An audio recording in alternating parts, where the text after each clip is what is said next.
look what we have right here. This is what we're gonna get into here today. It says, look at this, 416 pounds heavy object mechanical lift required. Well, we'll see about that.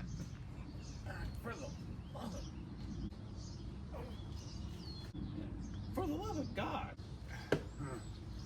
Well, if all else fails, I got one more idea.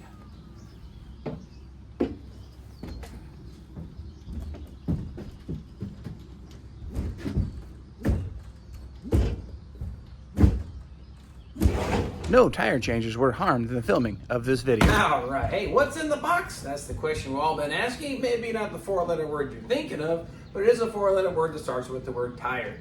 Tire changer, that's what's hiding here in this box. You may be asking yourself, John, what the heck do you have a tire change you're doing in such a tiny garage? Let me tell you a little story, understand my frustration, then maybe you'll get the why, and then maybe you'll want to buy one just the same. I have cars, I build cars. There's only a few things that I pay people to do. And the few times that I do, they typically don't exceed my expectations. I don't feel they're that high, but we've just lowered, I think, our standards. So if they're gonna screw it up, I might as well do it myself. That's why I do these cars to begin with. Example, my 1969 Firebird. I had some nice wheels, had some nice tires installed. I had one going flat ever since it was new, no matter what I did. Then if I got to the point I got annoyed with it, took it to the tire shop. The bead on the tire was torn, that's why it was constantly leaking. And the part of the insult to injury was I drove on it long enough, mind you, it was less than a year, they determined that I wore it down 40%, so I had to pay them for the tire that they damaged during installation.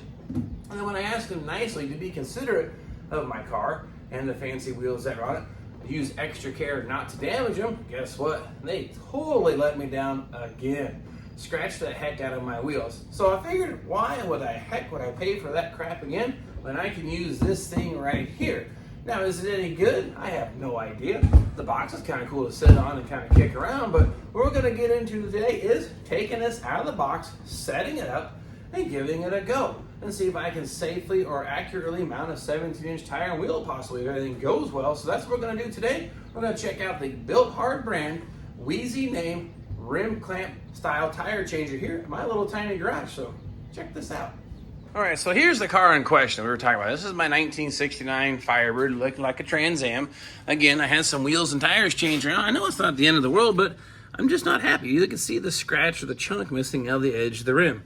It wasn't like that. Of course, it turned into a argument, and this is what I still ended up with. Nothing. And I still had to pay for the tires, unfortunately. So that's what we're going to get into today. My hopes are is to be able to get that out of that box, and then maybe assemble it here, and then fit it here in the garage.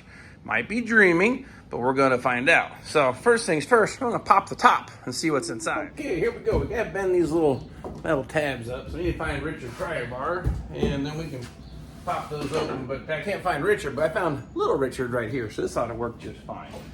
Yeah, give me a hammer or a persuader here. I'm hoping this thing only weighs like 500 pounds, so you know, that'd be real easy to manhandle, but we'll find out here.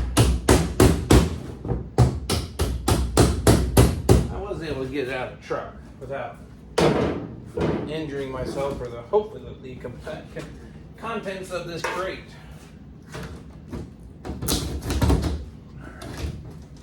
Oh, okay. All right. Yeah, that's gonna be fun.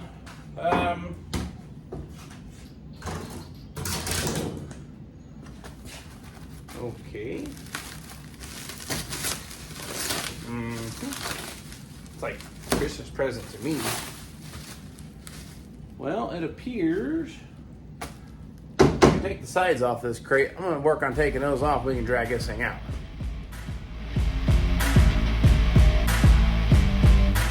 Well, let's just dig right into what we found. This is kind of cool. Look, it has directions, but hey, who needs those, right? This looks pretty self-explanatory. Probably should hold on to those just a moment. But looks like basically this arm here attaches by 4 bolts. Looks pretty cut and dry. So far, it looks pretty decent. Now, this is one of the things I do like. This is the dismount remount head. The old tire changers, Coates, and Hunter, this was plastic. I ain't no plastic stuff. It has some wear pieces here. This part that may rub against the rim. It does give you a couple extra. So these are your wear items. Instead of replacing the whole, these call them the duck head. But You get the idea. I don't need to. This looks like it's going to be pretty durable. I like it. It also has little plastic protectors here when you clamp the rim from the outside. So liking that so far. And this is a really cool part. This is the bead lube. There's actually plastic on top, but this is what we use to, lubricate the beads. They don't tear them, so I don't end up with flat tires like I did on that car. And the best part is I don't have to steal all the wife's dish soap down. It actually came with that. That's the added bonus. I didn't see that in the paperwork. So it looks like to me this arm is going to pull right out of the box. It looks like it's got some attaching hardware mounting it to the floor of the crate. Pretty self-explanatory. So I'm going to pull this out of the way, unbolt that, drag it out across the floor, and hopefully tuck it in over there. Well, let's get to moving this out of the box. Now I weigh, not that I'll ever admit to the exact amount, slightly over 200 pounds. I'm hoping that's enough mass or starch in my britches, as the old timers used to say, to move this by myself. But first things first, I can get this smaller mounting head thing out of the way, put it over here. That way it gets the room to get the screws out of the base of this, hopefully, and wrestle it out. But all in all, I don't think it's going to take long to set it up, which makes it nice. I'll just sit there all right.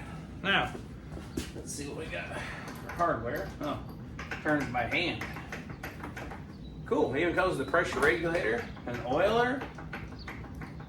So far, no disappointments. Now, I haven't operated it yet, but we shall see. And the hardware's coming off by hand, so that's okay by me. Now let's see about getting the ones back here. Huh. Might be tricky. No, it's coming off. Okay.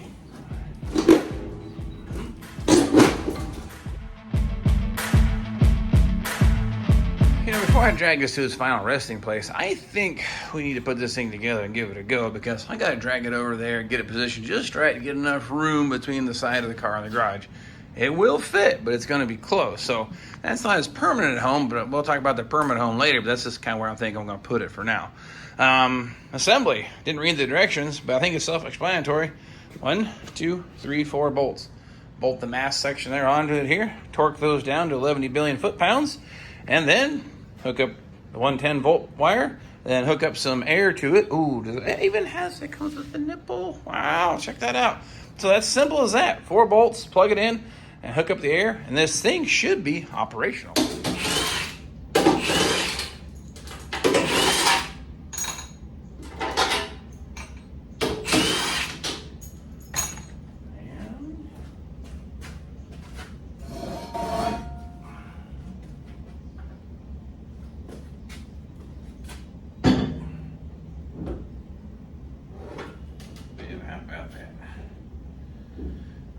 As much as a small child.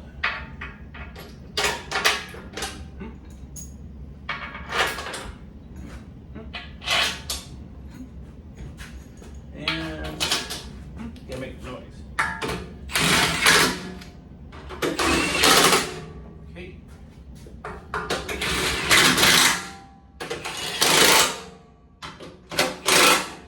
Click, click. That's the torque. Let's hook it up. Okay, and for my next trick, I'm going to show you how easy it is. 4 bolts put in there, hook up an air hose and a power cord, and it's ready to go. Seriously, that easy. Right here. That gets the air going. And then we plug in our 110 wall outlet. And that's it. Should be good to go. Now I've got me a little test wheel over here. So this little 16-inch Honda wheel. I'm going to do some testing on it first. And as long as I feel that this thing does not come in contact with the face of that wheel, then I will trust it to work on my old car there. So that's what we're going to do next. I'm going to pop that thing off, show you how to dismount a tire, show you how well it does or doesn't work. All right, step 1, dismount the tire. Obviously deflate the tire. You don't want no air and it won't work. And a lot of cars have tire pressure monitoring sensors. See the valve stem on this side? We're going to break the bead down, but that will rip a tire pressure sensor right off the wheel. So make sure when you're breaking the bead down, stay away from the valve stem. As simple as pulling this out, line up with the edge of the wheel. Even this has a nice rim protector on it. Step on the first pedal and it should clamp down and pop that bead.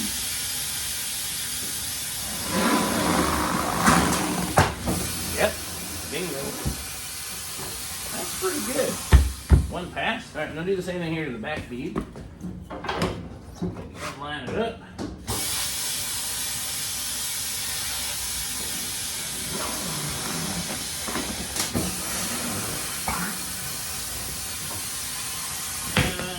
on you one more time here, 180 out. There we go.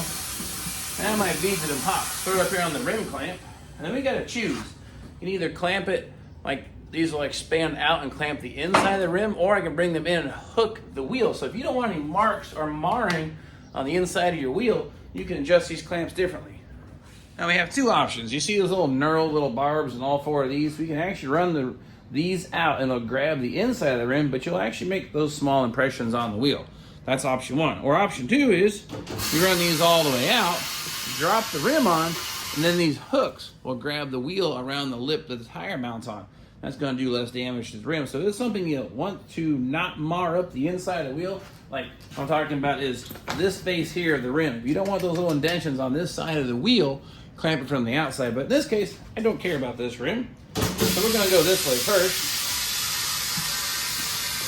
Drop it on. It should self-center and line up. Now we're clamped into place. Now I can hit this other pedal. This will spin nice, round, smooth. Motor works. I like it. Now we got to adjust our arm, the D-mount head. All right, now it's as simple as this. Swing this arm over. And you can adjust the diameter here to bring it in further out. This is going to keep this pushed off the rim. So you're going to adjust this thumb screw to where it works. Now you flip this handle here, push this down where it engages, just about engages the face of the rim. Now again, we're going to get this yellow, I guess, scuff guard thing here, just touching the edge of the wheel. So then we'll clamp this in place, run this out, and then we're good to go, right?